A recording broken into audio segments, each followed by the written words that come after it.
You're listening to the home of cool, irreverent, and entertaining talk, right here on LA Talk Radio. You're listening to The Art of Love with your host, Lucia, right here on LA Talk Radio.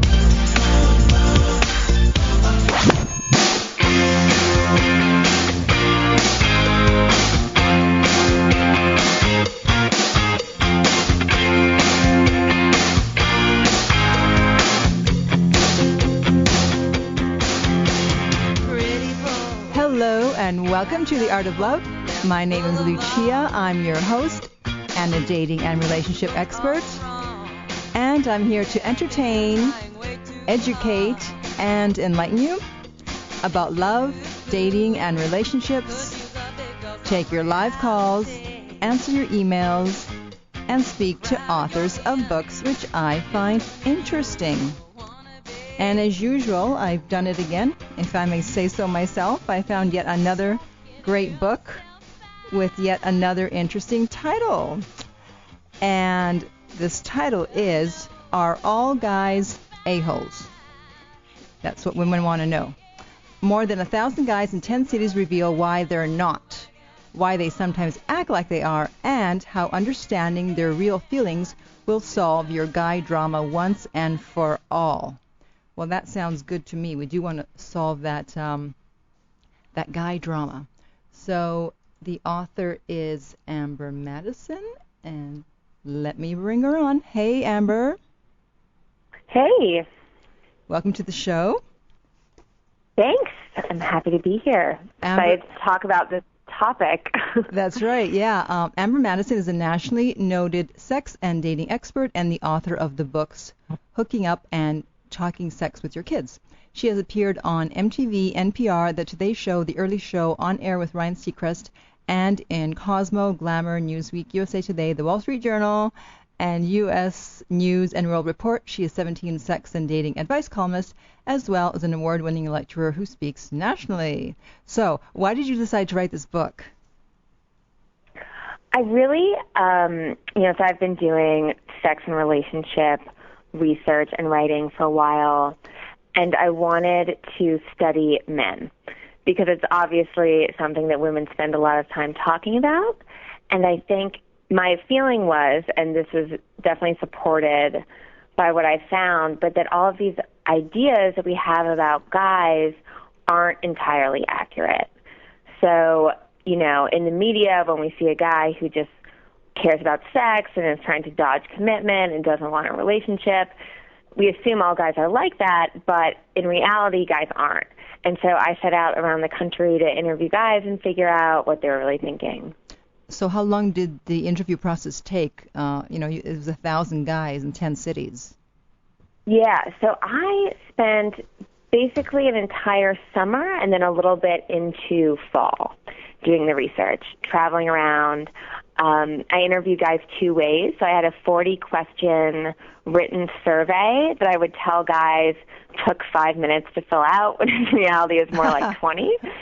And then I also, because for written answers, it's hard to get a little bit deeper, I would also verbally interview people, so sit down and talk with them for really as long as they'd be willing to talk. So I went around to each city, and got as many guys as I could to fill out this survey, in parks and bars, fast food restaurants, coffee shops. I mean, literally wherever I could find guys. And as long as they were unmarried and dated women and between the ages of, I studied guys 22 to 45, then they were eligible for the survey. So what was your most surprising discovery?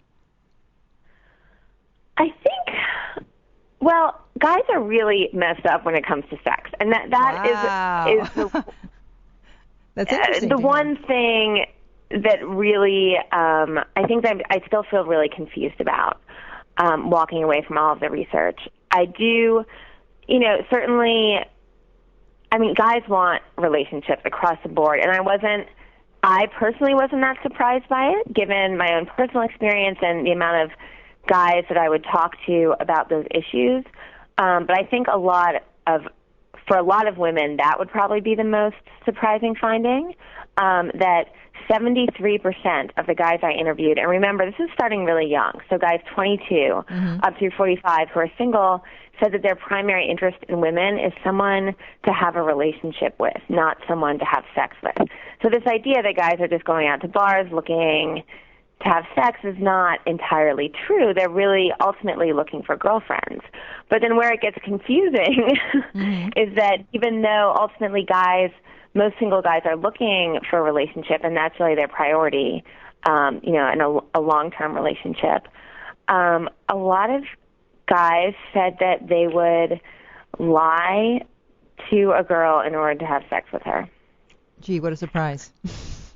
So, right, yeah, but then it doesn't make sense. So it's like, well, if you're searching for a relationship and that matters more to you than sex, then why go out and act like you're just trying to have sex and lie to have sex? And, I spent a lot of time thinking about that, and personally, I think there's a lot of societal pressure, and that plays into it. And I mean, like I said, guys are just a little bit messed up in the sex department, in that as a woman, you're allowed, in fact, probably encouraged to not have sex. Right. As a guy, you're not really allowed to do that. So there's a lot of pressure of you're not a man unless you're going out and having sex. You're not a man if, girls don't want to sleep with you. And so then sex, can become more of a conquest thing to prove their self-worth.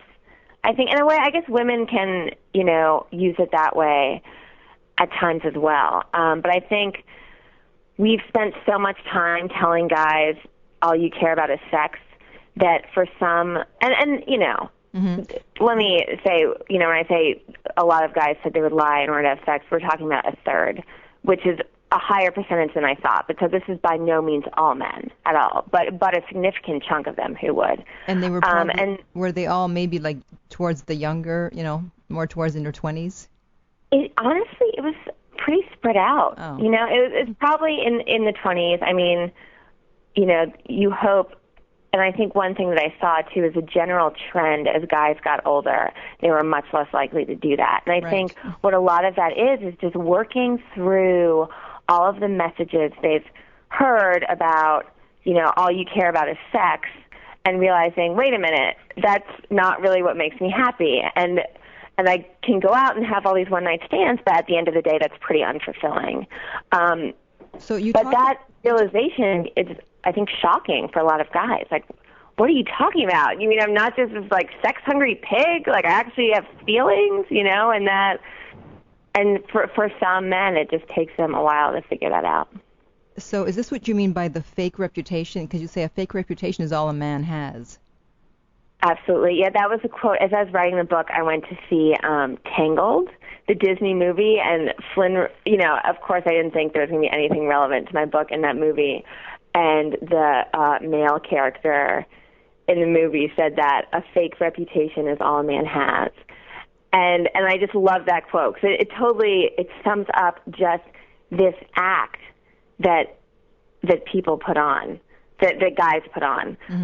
In fact, just last night I was out with my boyfriend and then another good guy friend of mine, and they made some comment about a friend of theirs, oh, I hope he gets laid tonight.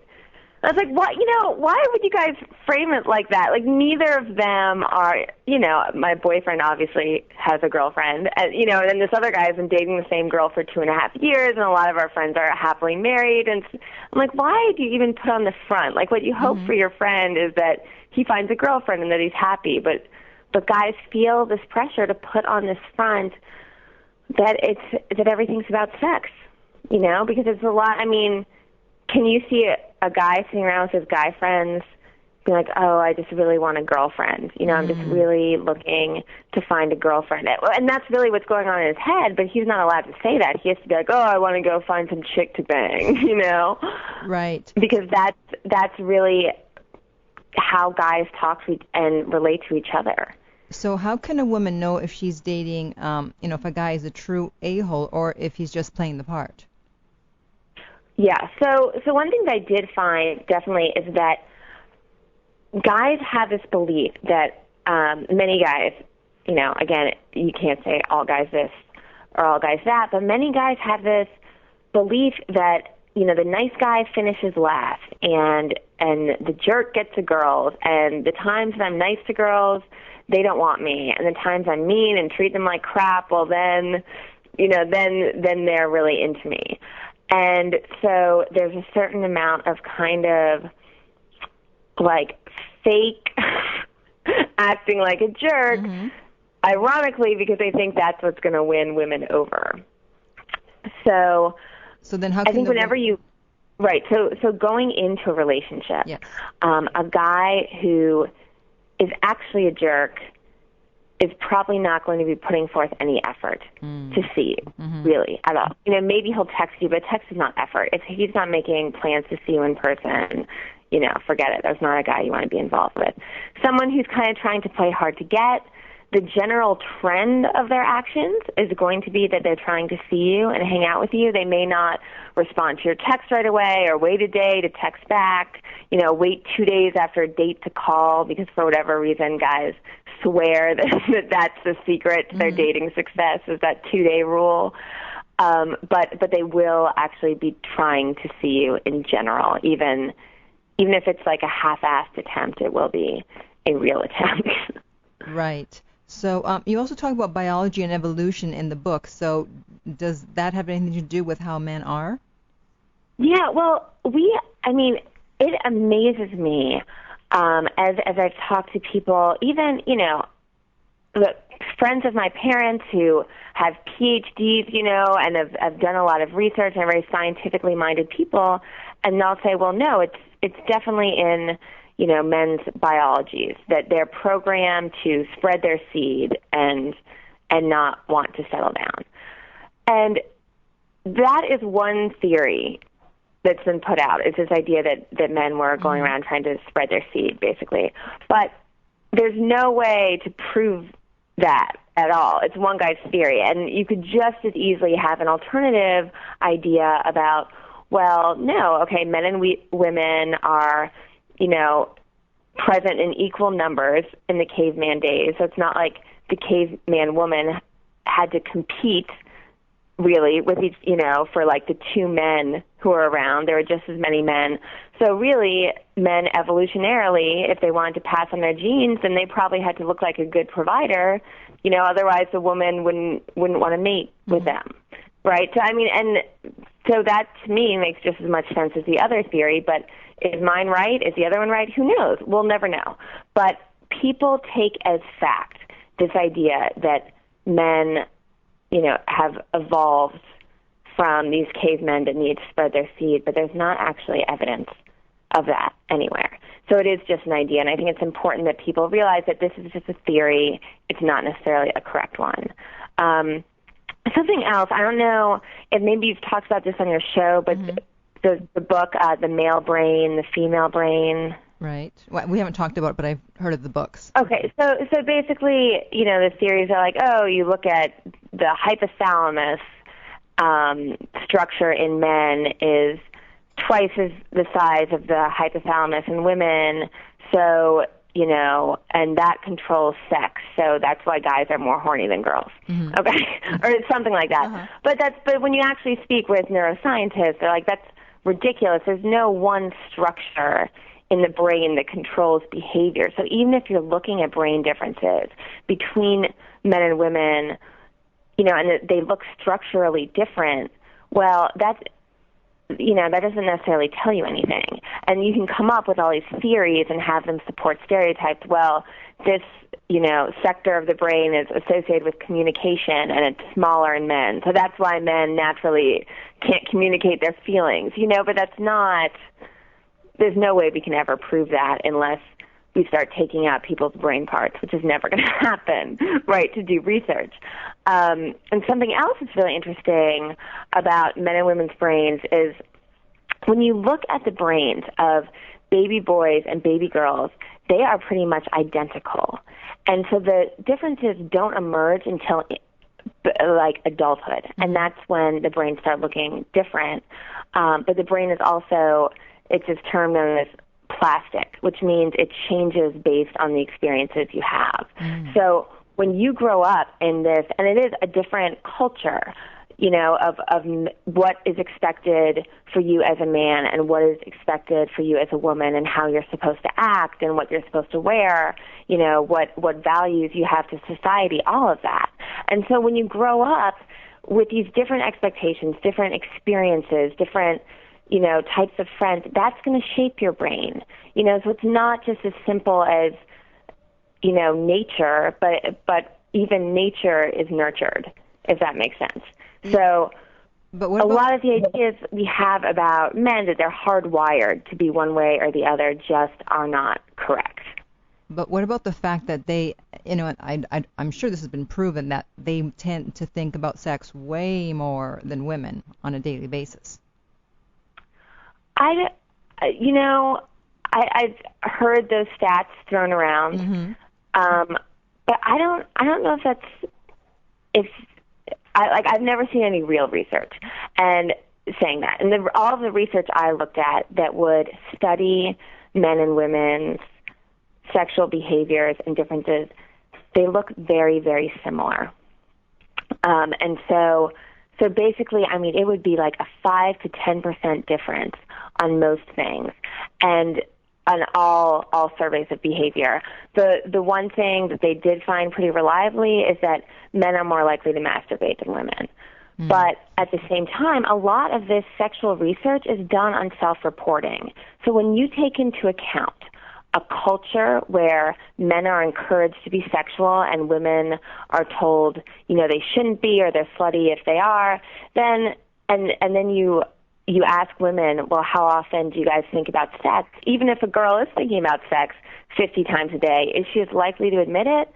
Probably not. Whereas a guy who maybe only thinks about sex 5 times a day, you know, is going to be like, oh, all I think about is sex, because that's so associated with being a man and being manly. And if you're not thinking about sex, you know, it's like, oh, well, what are you thinking about? Are you gay? What's wrong with you? You know what I mean? Then all of a sudden their male role really gets called into question. So a lot of the research that people do, you know, the stats that people quote all the time, you really have to look into where they're coming from, because a lot of times it's kind of BS. Interesting. You've basically just disputed every single statistic that's out there about men. Yeah, well, there is, and really, you know, and what I did for this book, to look at research, I went into, you know, scientific journals like Sex and Sexuality, like Sex Roles. There are all these different, you know, peer-reviewed scientific journals that you would not read unless you were in, you know, a master's or PhD program somewhere. But that's the real data that unfortunately doesn't really get out there and doesn't get talked about, because we just love this idea of men are from Mars, women are from Venus. We're so different, you know. And that's all of that stuff. It's just not. It's just people's theories. And that's, if I, you know, can let people take home one thing from this book, it's just, you know, we have all these ideas about men, but where are they really coming from? And we believe things like they're facts, but in reality they're not. And also, don't you find that, you know, what a lot of women call jerky behavior, men are just behaving that way just because they're just really not that into that woman, whereas if they were dealing with someone they were really interested in, they would not behave that way. Yeah, yes, absolutely. But, and the other thing I like to point out is, you know, I can't tell you how many guys I interviewed who were like, oh, women are evil. I've had my heart broken so many times, you know, and heard horrible stories about things women have done. Relationships are hard, you know, and they're painful. And even if two people are acting nobly all of the time, which is pretty much never the case because humans aren't perfect, you know, you still have the capacity to get really hurt by a relationship that doesn't work out, and that's just the nature of it.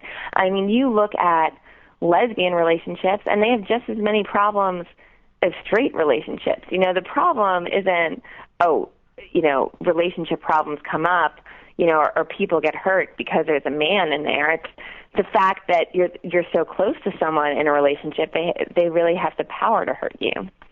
Yeah. So getting back to some things you said in the book, now, is looking hot the most important thing in terms of getting a guy? Not at all. And this, I mean, really, again, this is such an important thing for women to know. So, I mean, yes, for yourself, for whatever, looking good is important. You want to look not like crap, right? When you're going out to meet a guy.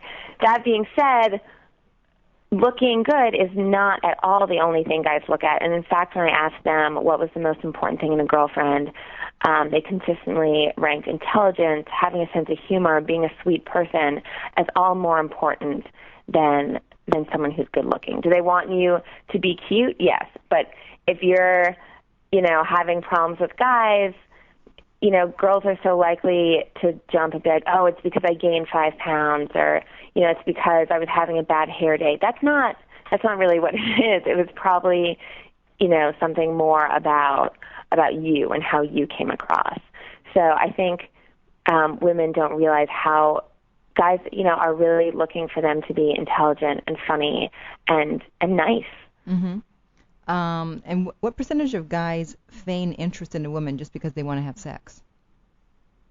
So that was what we were talking about earlier. That was about 35%, which, blew me away. But then here is the one. So in my mind, what I had in mind when I wrote that question is a guy who will take a girl on 3 dates, 3 dinner dates, just because he wants to sleep with her, but was never actually interested in dating her. And when I started asking guys about this, because I was so shocked that so many men were saying yes, they would do this, they were saying, well, no, if I meet a girl at a bar when I'm drunk and I'm like, hey, you seem awesome, but really I'm just like drunk and not thinking, and I'm just like drunk and horny, basically. So really what came out is when a lot of guys checked yes, they were really talking about bar behavior. Mm-hmm. So I don't think, does it happen that a guy will take you on a couple dates and he's just looking to have sex? Sure, that could definitely happen, but I really did not get the impression from talking to guys that was the majority. Because in this day and age, I mean, let's face it, it's just not that hard to have sex, right? A guy can probably go out to a bar and find a girl who might sleep with him. He doesn't have to put in the effort of taking a girl out on dates to have sex. So a guy who is taking you out on dates probably has a genuine interest in you. Now, this is not to say that maybe you go on 3 dates, you think they go well, and then you decide to sleep with him, and then all of a sudden things end right after that.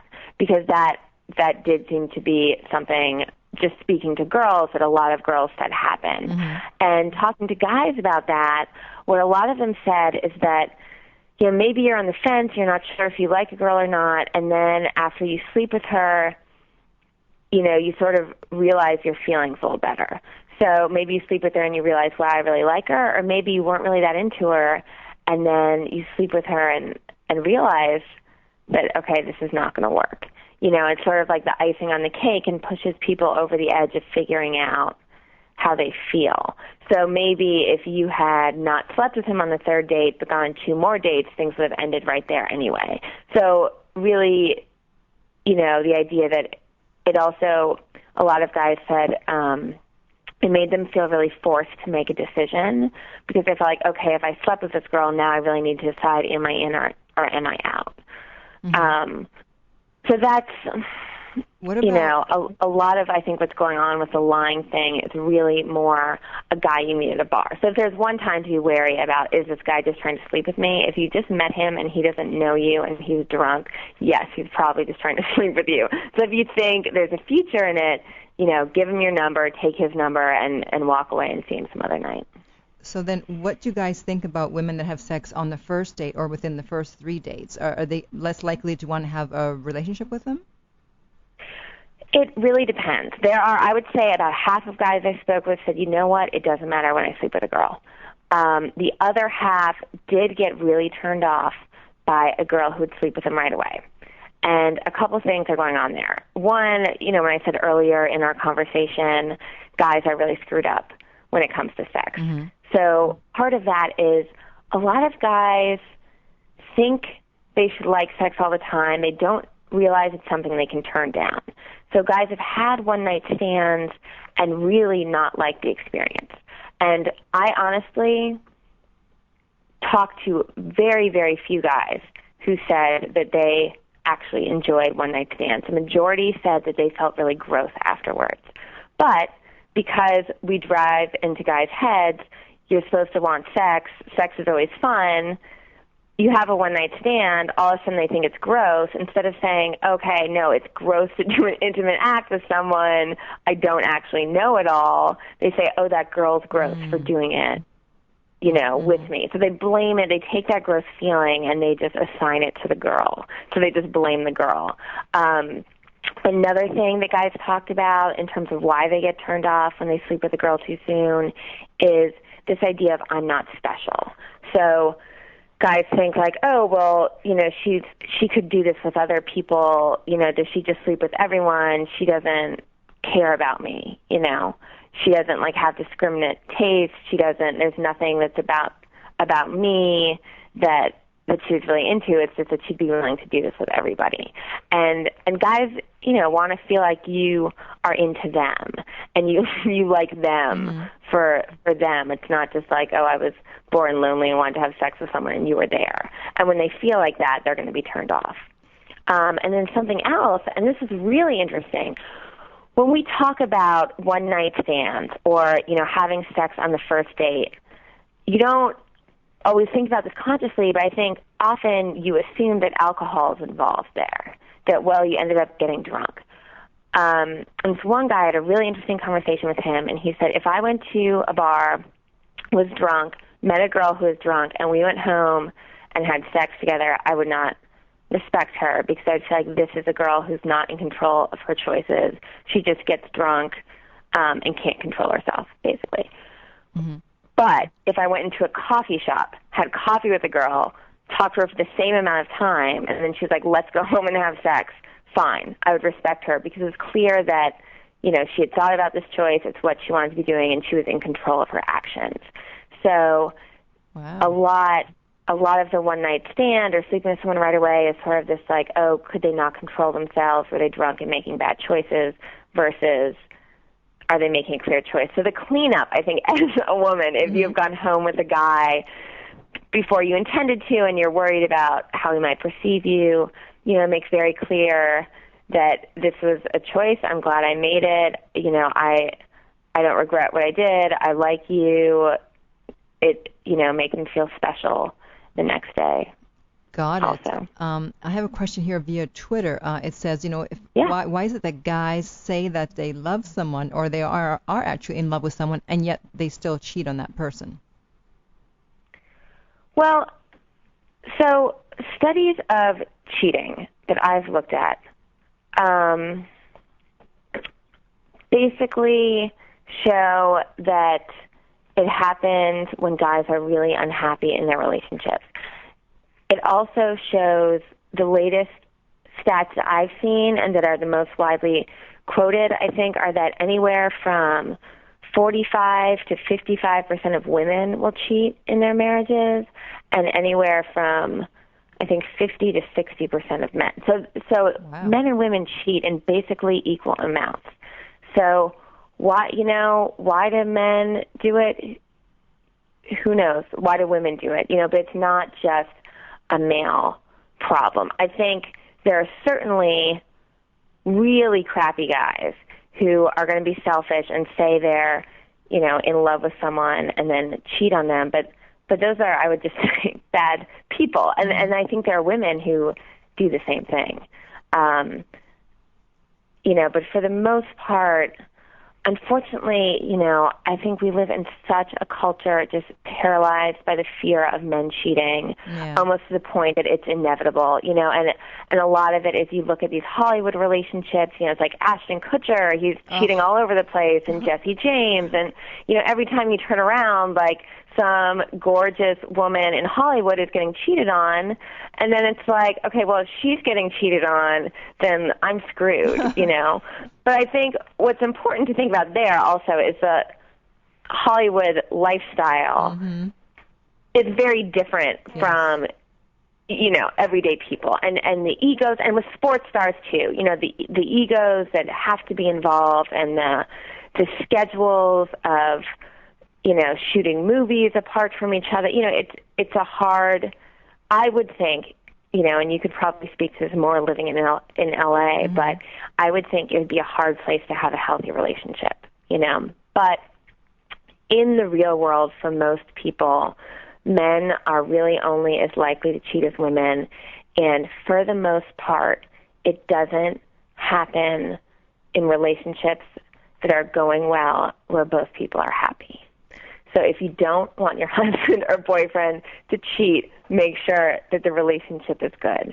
Right. And a lot of cheating that you hear about is really in basically marriages that are falling apart. Mm-hmm. And really also, there's this interesting book I read when doing the research. It was M. Gary Newman is who wrote it. I think it's just called The Truth About Cheating. But he has I think he is a couples therapist in Florida. But he found that I think it's like 13% of guys cheated for sex. It was about sex, and the rest of them really cited emotional issues. So it wasn't even just, my wife won't do this sex act that I like, or we're not having enough sex. It's, I don't feel supported. I don't feel like she values me. She emotionally is not there for me. So it's not, when men are cheating a lot, it's not just like, they're out and they're horny and they can't control themselves. Right. It's they're in a relationship where they don't feel emotionally fulfilled. Yeah, because we have this image that these guys are just, totally helpless. They can't help it. And even if they're in a relationship and some girl walks up to them and says, come with me, that they're all going to go off with her. Yeah, exactly. So now you also say that women are actually the ones in control of their dating life. So explain that. Yeah, well, what I wanted to encourage is for women to take control, because I think there's a perception that, guys have all the power when it comes to relationships and dating. Mm-hmm. And then, let's look at the way that stereotypically, male and female interactions are set up. So it's, you wait for a guy to ask for your number, and then you wait for him to call, and then you wait for him to ask you out on a date, and then you wait for him to say, what are we? Are you my girlfriend? Is this official? And then you wait for him to say, let's move in together, and then you wait for him to say, let's get married and propose to you, okay? So all of these big relationship steps, you are sitting around waiting for the guy to act. Right. Whereas instead, so of course you feel like they're in control, because they are, because we let them. Right. So, is it going to get to the point where girls can propose to guys instead? Who knows? But on a very easy level, and something that any woman can start doing and I think feel comfortable with, is ask a guy for his number, and be the one to call him first and ask him out on a date. You don't have to just sit around and wait. And guys like that. I think there's this perception of, if you ask a guy out, does it look too pushy? That was one of the questions I asked on the survey, and only 5% of guys said it was a turn-off. Wow. When a girl asked him out, 50% said it was a turn-on, and 45% said it really didn't matter either way.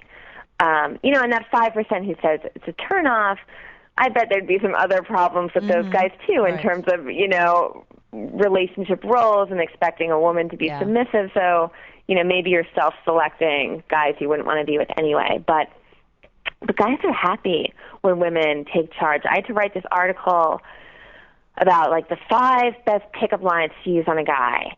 And it was impossible to write because I would ask guys, what pickup lines work? And they were literally anything, say anything, Yes. walk up to me, burp in my face. I don't care, but take the initiative and say something. It just doesn't matter. Right. And so girls freak out. Well, what do you say? Guys feel the same way. They sit there and they look at these girls they want to go talk to who look fun or interesting or pretty or whatever, and they think, God, what do I say to this girl? I don't know, So I think guys so much appreciate it when you make the first move and say something. It really makes it easier. if you come here often, it doesn't matter what you say. So if a woman is dating someone who is a jerk, is there any way that she can get him to change? Yes. So here's my feeling, is that, if you get the feeling that you want to be in this relation, maybe it's a situation where a guy doesn't seem to be as committed as you want him to. And he's sort of giving you this like, oh, let's keep it casual, maybe a hookup situation or whatever. You have to put your foot down and say, you know what, this is not how people treat me. And these are, you know, and you don't have to say it in a rude way, you know, but it's important to stand up for yourself and set boundaries for what kind of relationship you expect, and then on a basic level, just that a guy is acting respectful towards you, that he calls when he says he will, that he makes time for you, and that you feel like a priority. And, you know, it's the same basic things you would expect from your girlfriends. You know, it's not like you're asking these huge things of a guy, you know, to respect you and treat you well. And you need to put your foot down and make sure that a guy is acting that way. And so you expect him to act that way. And if he doesn't, well, too bad. I'll go find someone else who will be nice, right, you know, and who will treat me the way I expect. And then at that point, you just have to walk away. And if the guy genuinely cares about you, you know, he will come back and he will shape up. And in my mind, he gets one chance to try it over, yes, you know, but then if he goes back to his old jerky ways, we'll forget it. But I think, you know, you have to be willing to walk away. If you're not being treated well, you have to be willing to walk away. And the reality of it is that if a guy cares about you, he absolutely will treat you well. Yeah, absolutely. And also, the final statistic, I thought it was interesting that you said only 16% of guys are actually jerks. Yes. So, very scientific, yes, calculation there. I looked at a lot of the questions that to me really flagged, okay, this is jerky behavior. So, lying to girls was another one. Guys who said that their friends were more of a priority than their girlfriend. Guys who said they didn't feel a sense of emotional responsibility for the girls that they dated. And then I kind of looked at the data, but then also ran an analysis, you know, to see how many of guys answered, you know, at least 4 or more of these bad guy questions, you know, came out positive that has all these negative traits. And really it was about 16% that stood out as just being really bad. And then, you know, another, I don't remember the exact numbers now, maybe like 20% on top of that who are a little confused. But to make you feel better, on the other end of the spectrum, there were, I think, 20 or 30% of guys who were just saints, you know, who are probably too nice and get walked on. Yeah, but in reality, I think, are guys capable of jerky behavior? Absolutely. But the majority of them aren't actually jerks. And if a guy likes you, he's going to be treating you well. So that's how you know. It's like if a guy's being jerky to you, okay, you know, like forget it. He's an a-hole. You know, maybe he won't be an a-hole to someone else, but he's being one to you. So then, you know, you got to move on. Well, actually, because no guy will ever respect a girl he can walk on. That's true, and vice versa. And actually, that's why you have the app where people can actually, which I've downloaded, by the way, and people can actually figure out if the guy they're with is an a-hole or not. So talk a little bit about the app. Yeah, so using the data and, you know, some of the raw data I had, and then also some of the interview questions about, you know, how can you tell, you know, when a guy is screwing you over and not actually interested? I came up with an equation and made this iPhone app called A-Hole Tester, and it's 16 questions and that you answer, and then it gives you the percent chance that the guy you're dating is an a-hole. In full disclosure, it's not, you know, if you're married, it's probably not the best thing, but really like the sweet spot for this app is, I would say, the first, you know, months. Yeah. The first couple months of dating, when you're really feeling a guy out and he's acting in conflicting ways and you're not sure, is he into me, is he not? You know, that's when it's going to work for you. Right. So try the app and also get the book. Again, Are All Guys A-Holes? And, of course, the website is www.areallguysaholes.com. And thank you so much for being on the show, Amber. I think it was very helpful to hear all these new statistics about guys. Yes, thank you. It's been great. I hope this helps women and helps them be less afraid of guys. Right. Because they're not that scary. They're not that bad. You have way more power than you think you do. The secret's out. Okay. Thanks so much for being on. Great. Thank you. Bye. Bye-bye. Okay, so we have a few minutes, and I want to tell you about my wonderful trip that I took for my birthday to the islands of St. Martin and St. Bart's. And the reason I want to tell you about them is not just to brag, but because I had some thoughts come to mind. You know, when you're on vacation, your mind is freer. You're not thinking about, paying the electric bill or washing your car, just all the other things you usually do in daily life. And so, you're able to contemplate more if you have that kind of mind. And I came up with some things that I found interesting, some thoughts. First of all, I had a blast. It was the best birthday week of my life. I doubt that anything will ever be able to top it. But that's fine. At least I experienced it. And, I was having such a great time that I thought, if this would be a great thing to do if someone has to break up with someone, you're dating someone and you do find out he's a jerk, as we've just been talking about. The best thing to do is, if you're going to break up with him on a Monday, make sure you have a trip planned to leave on Tuesday and try to stay away at least a week. Go to the kind of place that that you're going to enjoy yourself, that like I like tropical climates. So for me, a tropical island always works. If it's winter and you prefer a cold climate, I don't know why, but okay. If you want to go skiing, but just someplace where you will not be constantly thinking about this guy, go with a good friend that you're going to have a blast with. And, your mind will just be in a totally different place, because when you come back, you'll be like, let's say your ex's name was John. You're like, John who? I didn't go on this trip to get over anyone. It was my birthday week, but if I had to get over someone, this would have been the way to get over it, because who was thinking about anybody on this trip except just enjoying myself, the wonderful hotels we stayed at, and all the fun things we did, dancing, going out to dinner, the beach, just the usual stuff. But the fact is you're in a new environment, new people. St. Bart's is very European, and I used to live in Italy, so it was like being back in Europe, and that was really fun. The little streets and the little cars, and the way the people dress and they act is just such a totally different vibe, which I miss, because she talked about earlier about the culture affecting how guys think about sex and dating. And it's so true, because there was just, in the clubs and bars there was just a totally different vibe. St. Bart's is an island in the French West Indies, so basically a lot of people there were from France, or they were French. And you didn't have like this pickup vibe. Nobody was acting overtly sexual. The women were not over the top. I didn't see any huge, cleavage or fake lips. They were more refined and, let's just say more refined in their dress and their manner. And so were the guys. Although one guy came up to me and said, "I love your feet. I love your shoes." A French guy.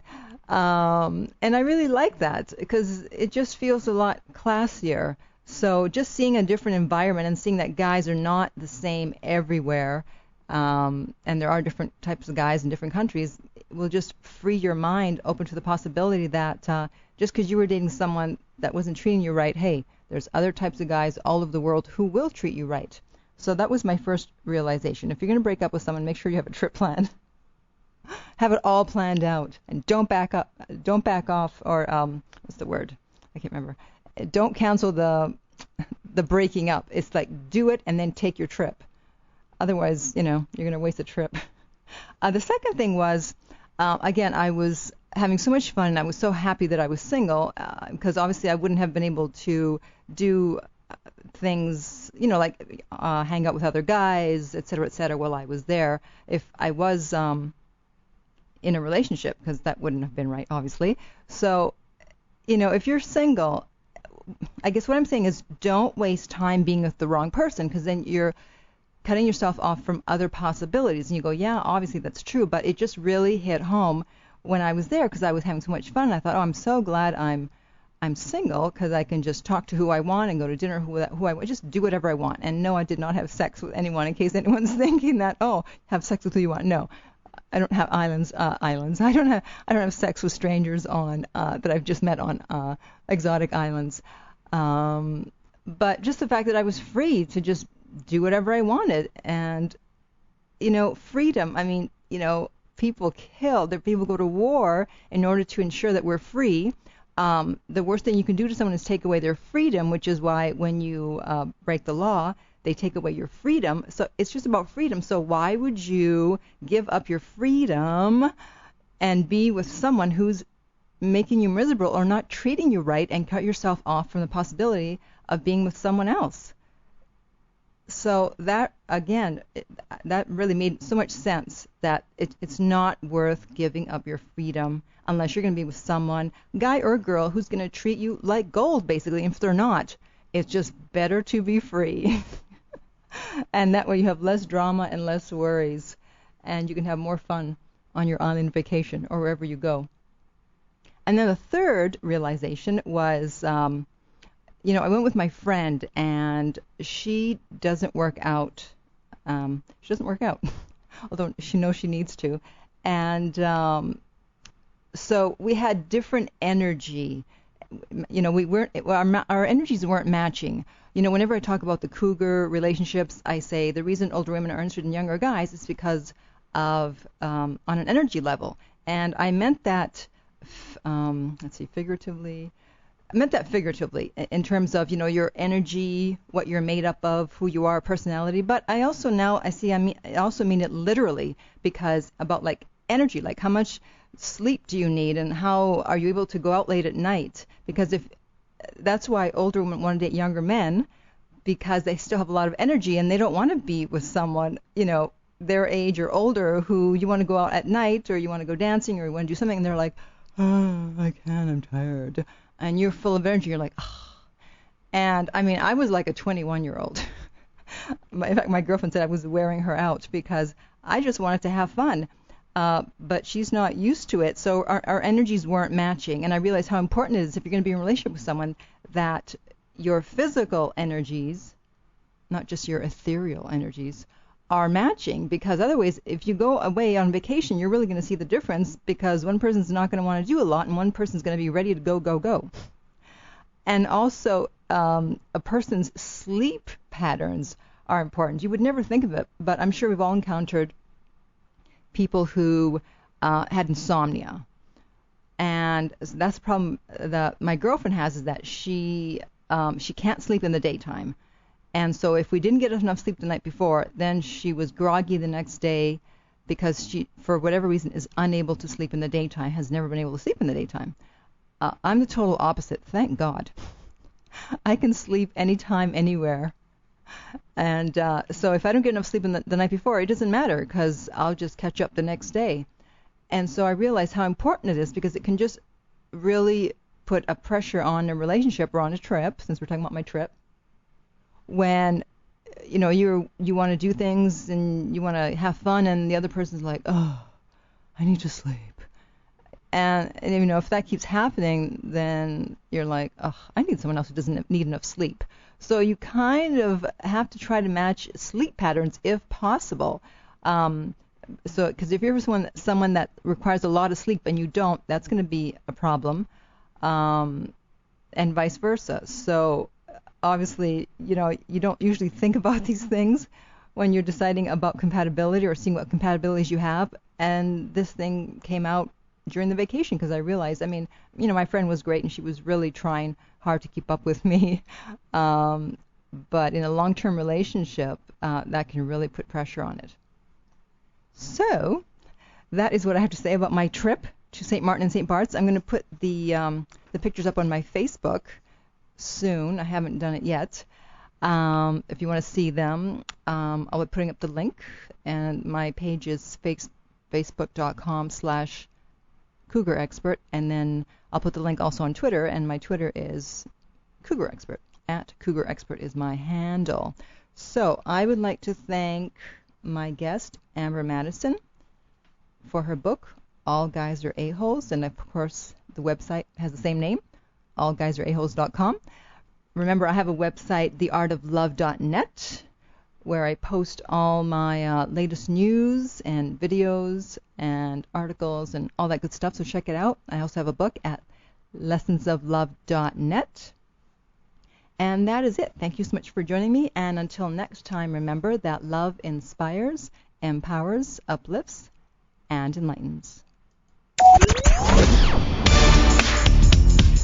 You're listening to The Art of Love with your host, Lucia, right here on LA Talk Radio.